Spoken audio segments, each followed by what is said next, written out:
Good evening and welcome to tonight's council meeting. I'd like to call the meeting to order. Apologize for the delay. We had a technical difficulty with our city manager this evening. Under the bus. First thing I'd like to ask for, is there any agenda changes? Mr. Mayor, staff have no changes to present this evening. Okay. Next, I would like to open for public forum at this time. Looking out in the gallery, the only people here are employed by the city and don't look like anybody wants to approach the podium, so I'll go ahead and close the public forum and go on to ask for the approval of the consent agenda. Mr. Mayor, I'd make a motion to approve the consent agenda as submitted, trusting that each of us have gone through it. Second. Have a motion and a second to approve the consent agenda. All in favor, say aye. Aye. Opposed, same sign. Consent agenda passes. We have no unfinished business tonight, so we'll move on into new business. And the first item up for new business is I'd like to open up for a public hearing right now to discuss the revenue neutral rate. So if anybody wishes to approach the council regarding the revenue neutral rate.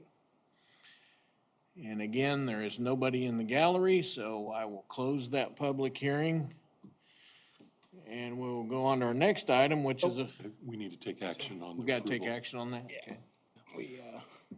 Mr. Mayor, I'd make a motion to adopt Resolution 2022-10, a resolution of the city of Halstead, Kansas, to levy property tax rate exceeding the revenue neutral rate. Second. And then roll call vote. And then I would just note, Mr. Mayor, it's a roll call vote, so you can either have city clerk do the roll call, or you can do the roll call vote, but we have to physically do a roll call vote for every member. Okay. Do we have a second? I second. Okay, great. Yeah. So we have a motion and a second to adopt resolution number 2022-10. And I'll ask our city clerk to call for the roll call vote. Okay, Council President Torres, Yes. Councilmember Lanham, Yes. Councilmember Homewood, Yes. Councilmember Flavin. Yes. Thank you, Julie. That motion will pass unanimously. I'll sign the resolution now. Next item is a public hearing for the proposed 2023 City of Halstead budget. Open that public hearing at this time. Again, there is nobody besides city employees present and governing body members, so don't see where anybody wants to address us today on that. So I'll close that public forum.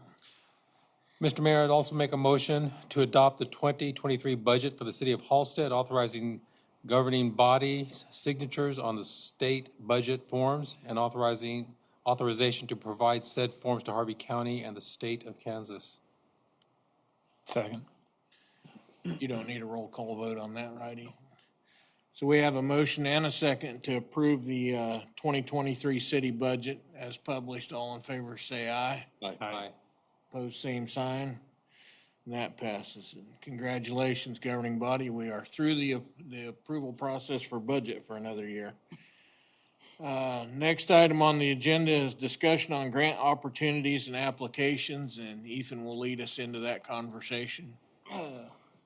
Thank you, Mr. Mayor. We've have some grant opportunities that we have received notices of award on, specifically some AFG grants, and Director Lowe will cover those and the status of those that we might need some action, or just make you guys aware that the city is going out to bid, and we'll have some cost share for those grants. And then I'll discuss kind of the 3 active applications we're working on now, and kind of what we expect to see match-wise those with what we're requesting. So we'll turn it over to Director Lowe for his portion. Thank you, City Manager, Mr. Mayor, Council. I've got a report on 3 different grants that we're currently working on. The first one you guys are aware of, or should be aware of, or heard about, is the regional grant from Newton Fire EMS. It was a communications grant. It involved the city of Newton, the city of Sedgwick, and ourselves. That grant was a $370,000 grant that was regionally awarded. Our portion of that grant is $71,000. That'll do 10 portable radios and is also going to do the 2 mobile dual head radios that I had budgeted for this year.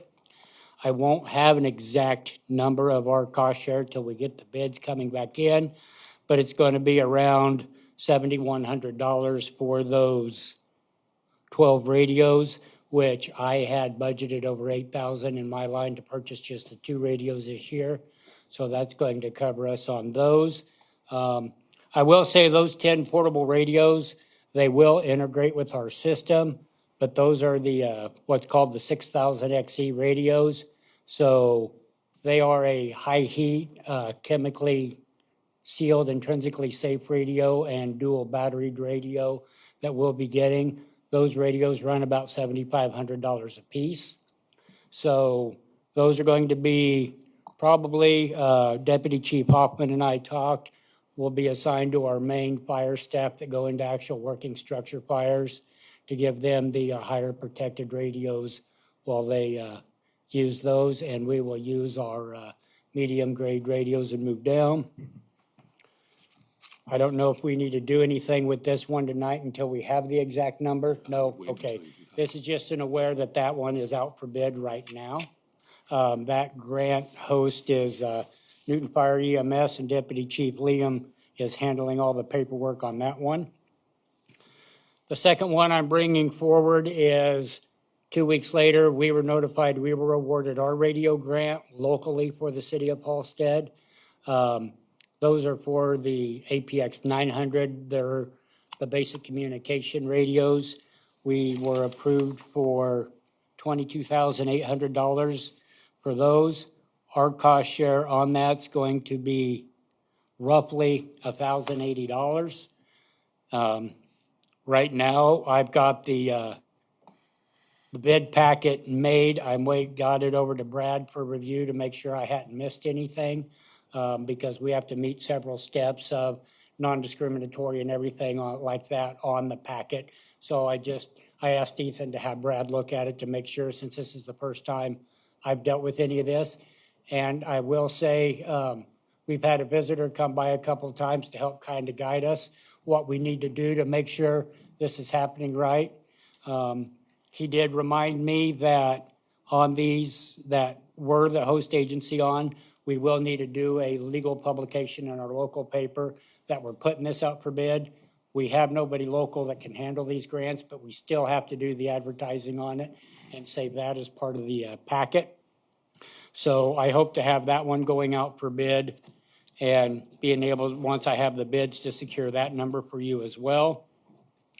That takes us up to the third grant, which was awarded for $204,500. That was a regional grant with us and Burton Fire EMS to replace all the SCBA air packs for both departments. Again, that'll have to go through the same process of the bids, legal publication, and all of that. With that, that puts 12 new air packs to our department, 14 to Burton, and then we have 19 additional masks that will go to our department. And roughly on that breakdown total, that one should come back just under $5,000 will be what is our commitment on that grant, which that's less than one air pack itself. A single air pack is $7,500. So, but we'll have to go through the process on that. And I've had several little projects I've been working on, and everything got put on a quick hold while I'm getting educated real quick on dealing with FEMA, AFG, and learning all of this stuff so I can get it done right for the city at a best price possible in all this process. Well, thank you for your efforts on that. Doug has been handling a lot of the specifics on it. I've been handling the administrative side on it, so he gets the kudos as well. So. Sure, thank you. And that's all I have, unless you guys have any questions or anything else. I don't think, Sandy. I'll say this, your guys' work to secure this grant money, saves the taxpayers of this community and keeps our departments well outfitted. So thanks for putting the effort forth on that. You bet. Thank you. Do we have further discussion on grants? Yeah, and then we obviously still have our Safe Routes to School, Transportation Alternative Grant out. That phase 2 was roughly in the amount of, 500,000. So our local match there would be 100,000. That's already been approved. Did receive word, I believe the first week of October, we should finally get final confirmation if we were successful or not. So hopefully we will have good news come the first week of October on that Safe Routes to School. And that would be doing, the plan that was identified. KDOT cost share grants are due this week. Last time, the council authorized up to a 30% match. We went for a $1 million award. So that would basically make our cost share 300,000. As we've, already done the work on Ninth and Walnut or instituted that. I guess my recommendation would be, we'll still try and put in again for the Main Street extension for that cost share grant.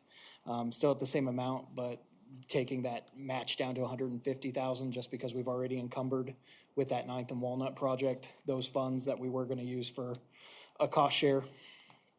There's a seed grant through the Kansas Department of Commerce. This one, cities are eligible to apply, but so are libraries. Our grocery store could apply. These are new grants that are under the TEFI framework that came about, which basically, going to that informational webinar, it sounds like they're only going to award one grant per county that's eligible. So there was a lot of call for trying to get a regional, application in as opposed to, the nice thing about these grants, at least for Halstead's perspective, is there only certain counties are eligible to apply and then only communities 5,000 or less. So we would qualify, but so does Sedgwick, so does Burton. The max award for this round is 50,000, would require a 10% match. The things the city could use it for would be like increased signage, basically things of that nature, or obviously the library.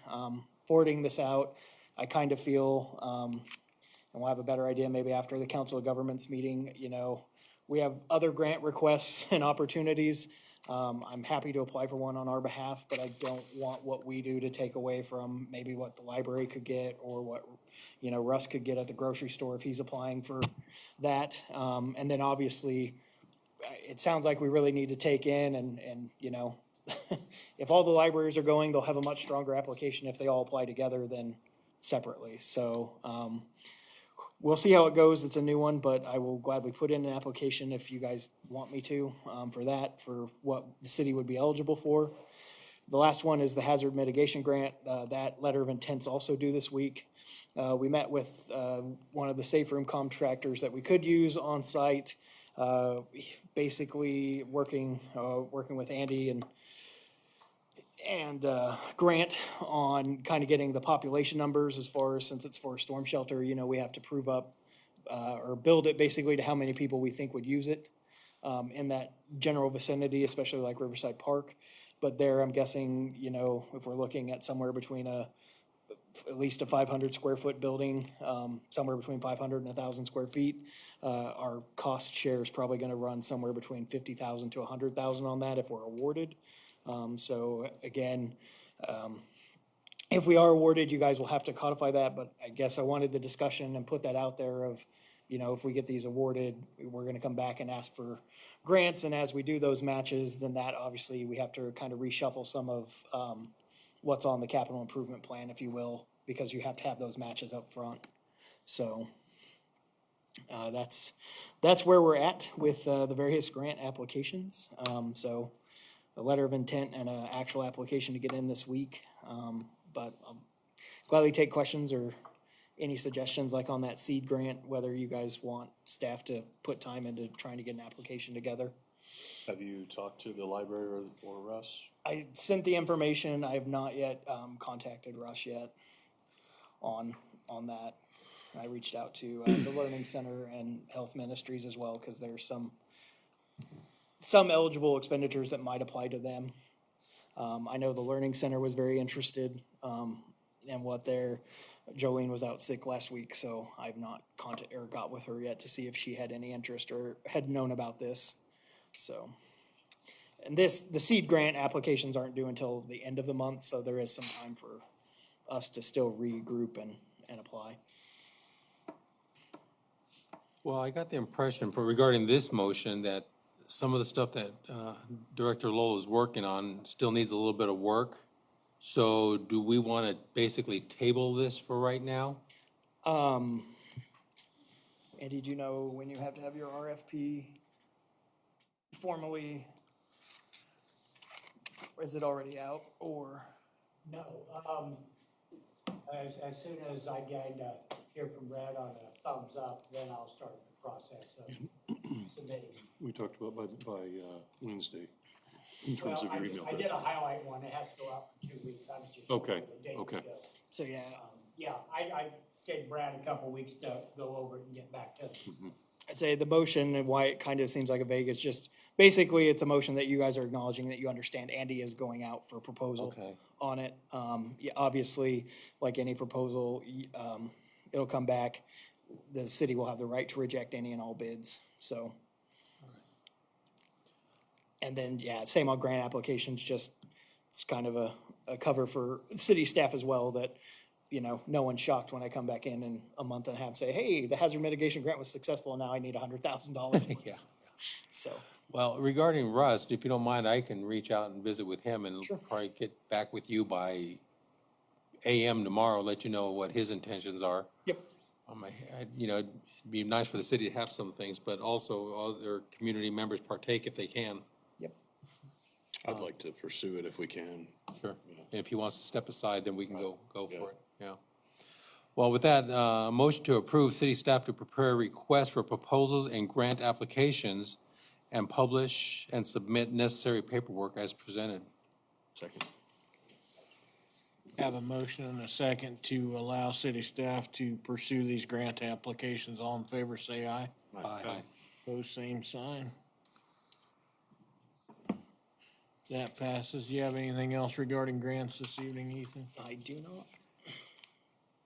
Okay, we'll move on to the next item on the agenda, which is a discussion concerning traffic around Seventh and Chestnut. Do you want to preface that for us, Ethan? Just this was asked to be on by Council President Torres, so I was going to turn it over to him and kind of what he's heard from the constituency and. Sure.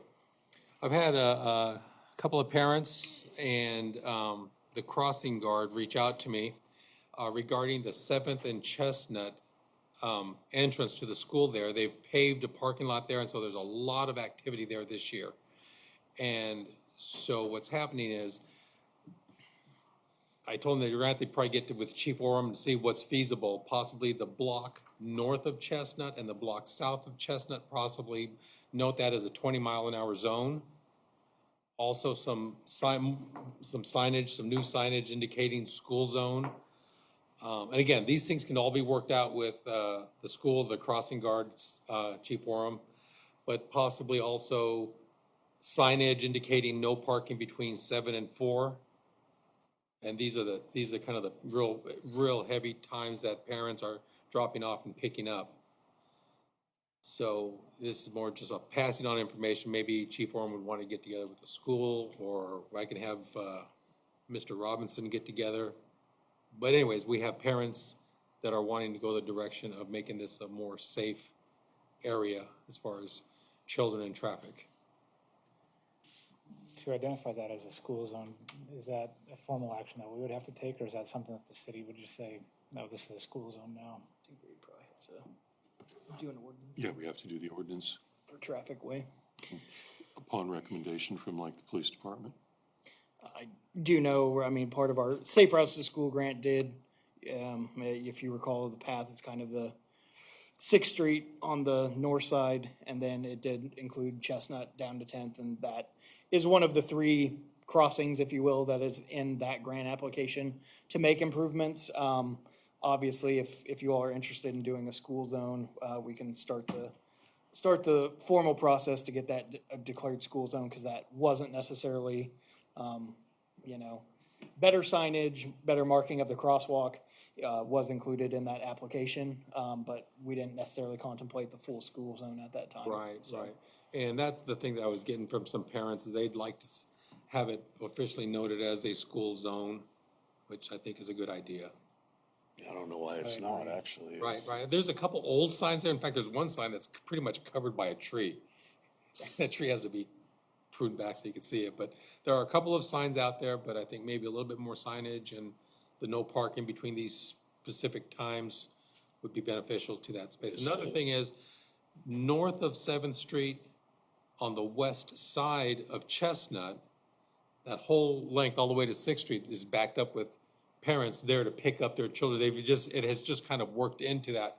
That's what they're doing now. They're parking along the west side there to pick up their children. So what if we, work with the school and force all parents to pick up in the loading zone instead of, maybe we don't allow that? I don't know, yeah. You got the little think guys, but, safer. yeah, But yeah. Josh, do you got any big ideas or comments? Well, I don't know that making it no parking, that's gonna have to be looked into more, because if you make that no parking, you're gonna displace probably 30 to 40 cars every day. Where do those cars now go? So you're gonna have to look at that. I actually sat there today and I didn't see, just today, because this is my first knowledge of any of this, no one ever came to me to speak Sure, to me sure. about it. I didn't see anything after school today that would cause me alarm. Sure. I sat there with my radar gun, checked speeds, didn't see anything that was out of the line.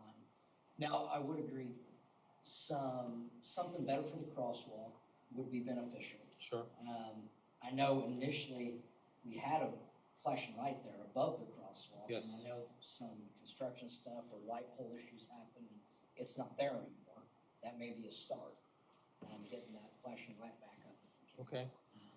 I think parents would be very thankful for any effort that we made in that area. It's just one of those things, we'll have to look at it, because like Okay. I said, I'm not in a position where I can give you full, Right, right. ideas right now, being that I had 4 hours in Sure. college. Has anybody contacted you about this? Nope. Never. Okay.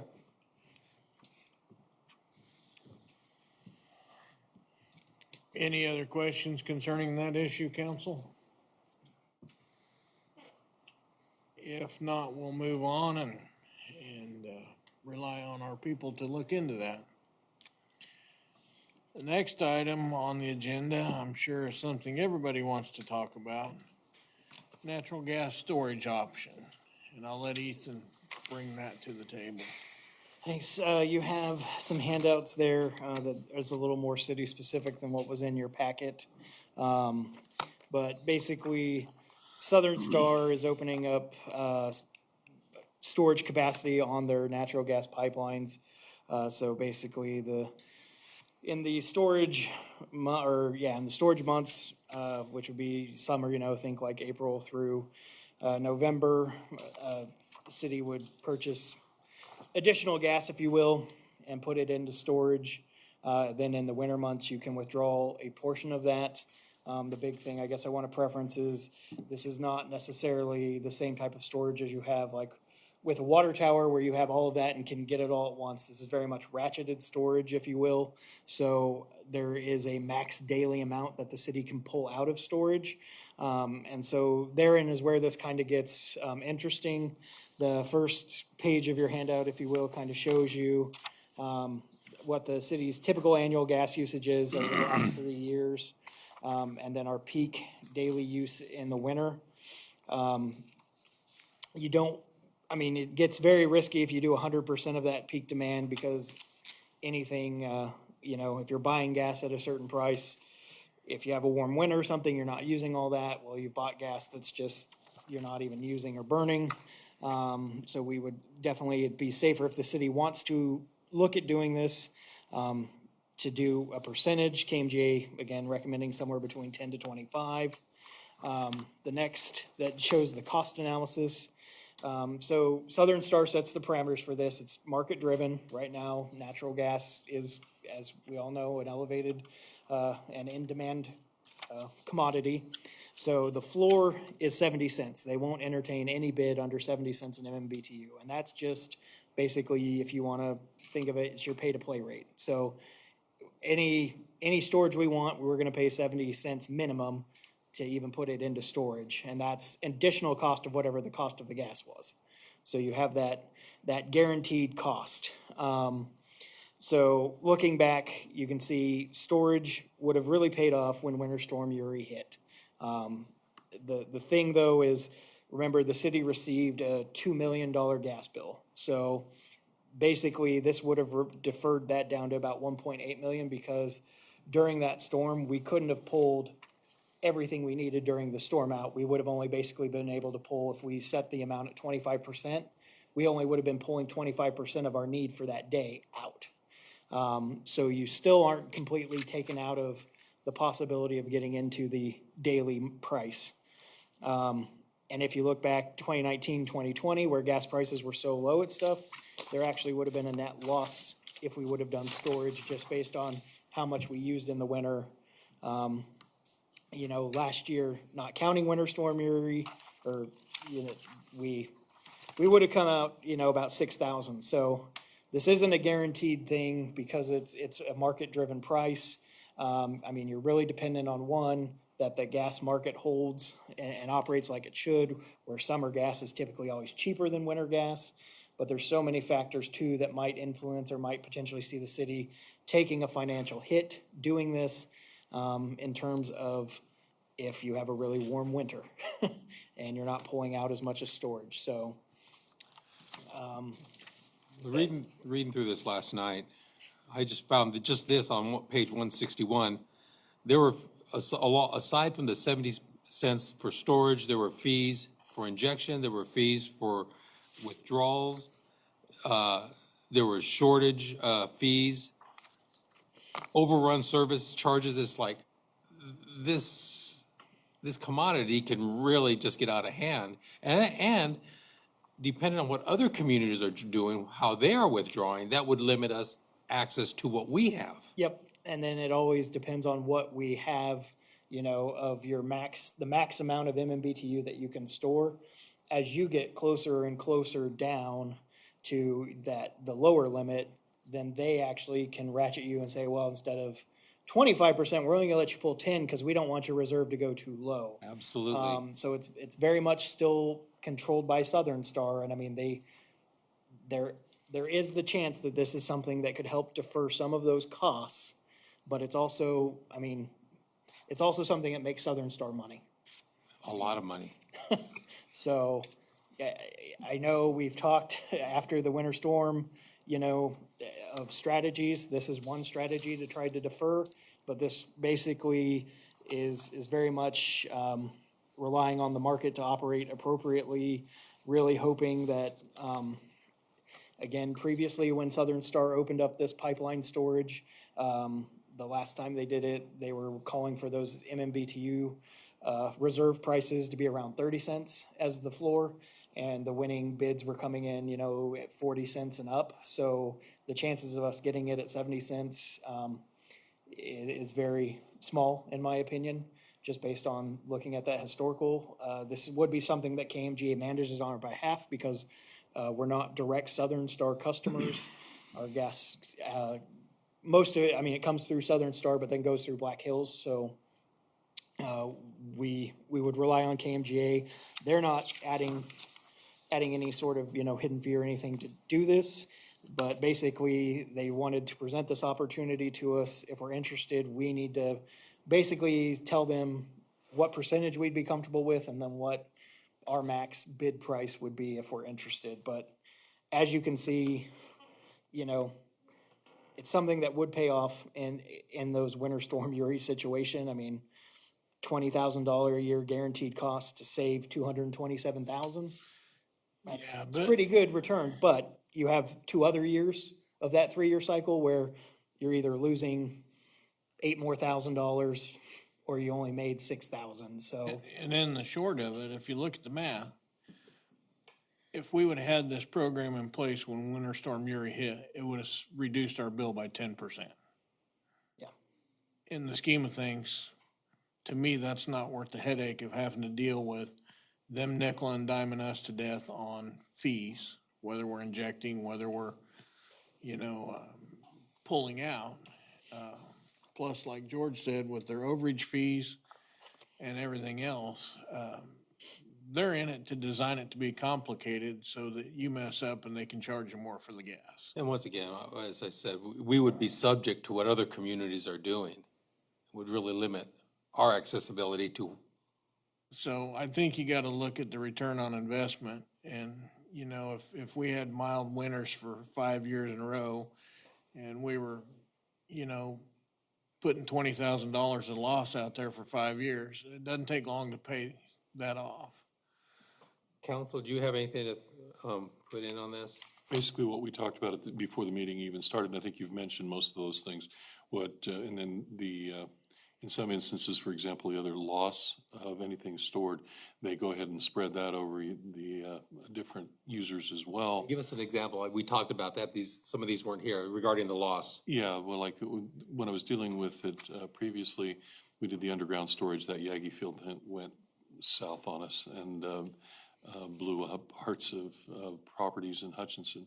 You can have a fissure in there and you're not even aware of it over a period of time, build up enough pressure that it, kind of like putting too much water in a bucket with trying to seal it, it can seep out. And if it does and it's not available, we pay that price as the users. So it's, there's just a lot of ways that it can have unanticipated costs, and you don't really have any simple way to control that. So that's a downside to it. I don't want to speak for anybody. If any of you guys need to follow up with Brad or Ethan on this, I've got my opinion. Like I said, I don't want to speak for anybody, but please visit with them if you don't feel that you've got enough information.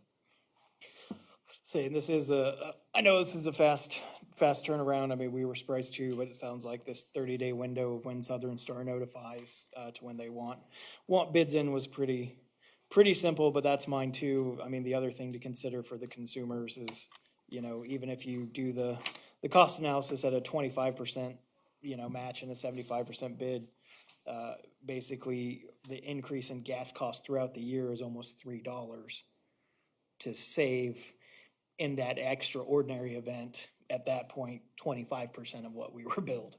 So it's insurance, but it's very limited and everything's gotta be Expensive very insurance. right for it to actually make what to my would be a substantial thing. And it doesn't, I mean, full disclosure, it does not prevent Winter Storm Uri or those high gas prices from happening. So. Council, any other questions on that topic? Their general consensus of whether to pursue this or not, just so I can let KMGA know whether we're interested or not, and it's fine. I would not be in favor of pursuing this. I would not. I'm not either. Okay. Derek? Yeah, I don't know too much about it, so I'd rather not say that. How's that for consensus? That works. Okay. Maybe when they make it more attractive, we'll take another look at it. We do have 2 executive sessions on our agenda this evening, and I would entertain the motion for the first one anytime now.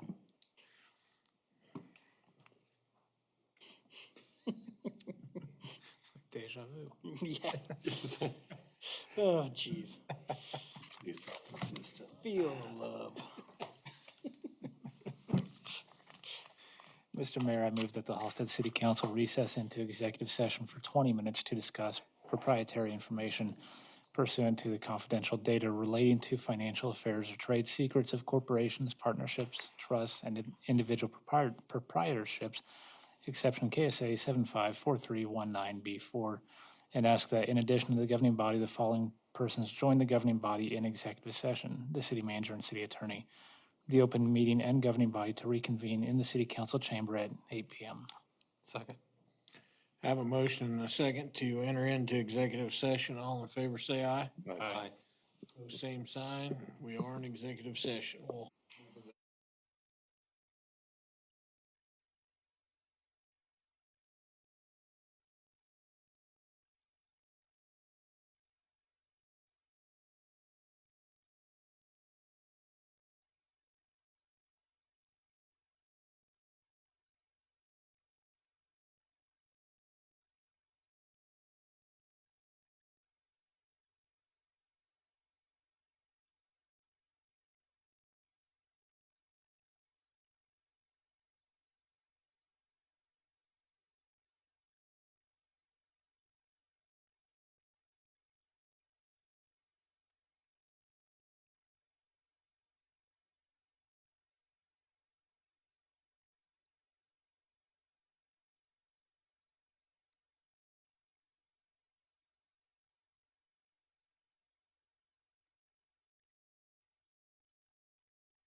No, you'll get it next meeting.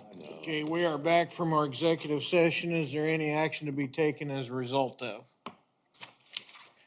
Seeing no movement from the council, we do have another executive session planned this evening, and I would entertain that motion.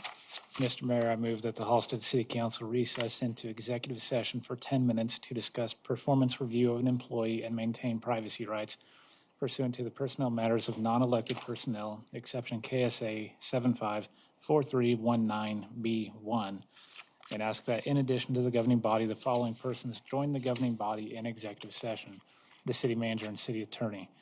The open meeting and governing body to reconvene in the city council chamber at 8:10 PM. Second. Have a motion and a second to enter into executive session. All in favor, say aye. Aye. Pose same sign. We will enter into our second executive session.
We are back from our second and final executive session of this evening, so we'll move on to the report section of the agenda. We'll start with governing body comments. Tonight, I'm gonna start with you, Derek. Any comments that I have is if you have a concern about the city, reach out to the person in charge of safety, city signs, and, go from there. I think that would be the best. Yeah. Josh? The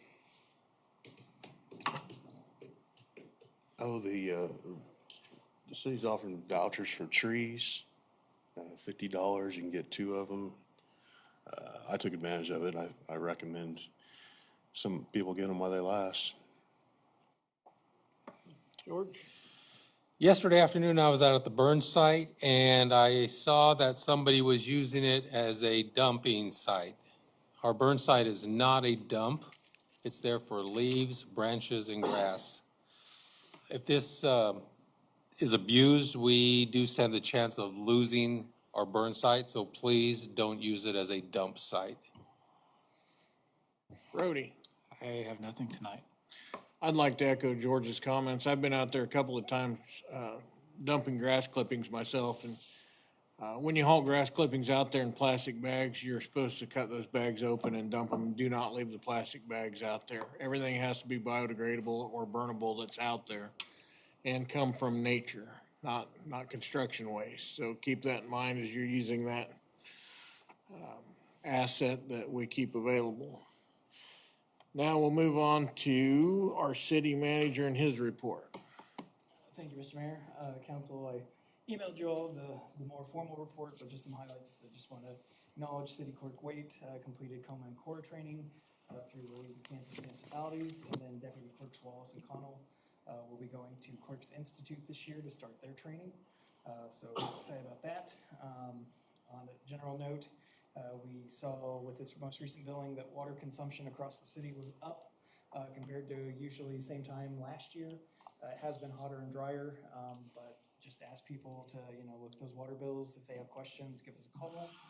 We are working with Pat and Public Works to investigate any potential leaks as well, but typically if the water's going through the meter, the issue is going to be on the customer side. So anyone that's got questions, please just call us. Other than that, the mayor and I did meet with Harvey County EDC to discuss prospective industrial park tenants. Hopefully we'll have some forward motion there. We did receive approval for the water line and wastewater improvements at Cedar Meadows and the Powers Addition project. So the solicitation for bids for that specific work has gone out, and then the bid opening will occur here at City Hall at 11 a.m. on September 21st. So hopefully that will be on the next agenda to look at those bids for you all. The 9th and Walnut Street Improvement Project, discussed that with Engineer Foraker. The plans are just about finished being finalized there. There is a water line component to that, so we're gonna have to send that to KDHE for approval before we can go out to bid. And just judging from how long it took us to get the water line improvements back for Cedar Meadows, it's probably gonna add 6 to 8 weeks to that process. And then I did have a meeting with the Halstead Hospital property owner and EDC staff to discuss current status and marketing efforts for the property. No major updates to share with you all this evening, but we were having those meetings. So that is all I have this morning. The other more detailed information is in that report that was emailed. Anybody have any questions of Ethan currently? If not, that concludes our agenda this evening, and I would entertain a motion for adjournment. So moved. Second. Have the motion and second for adjournment. All in favor, say aye. Aye. Opposed, same sign. We are adjourned. Thank you, council.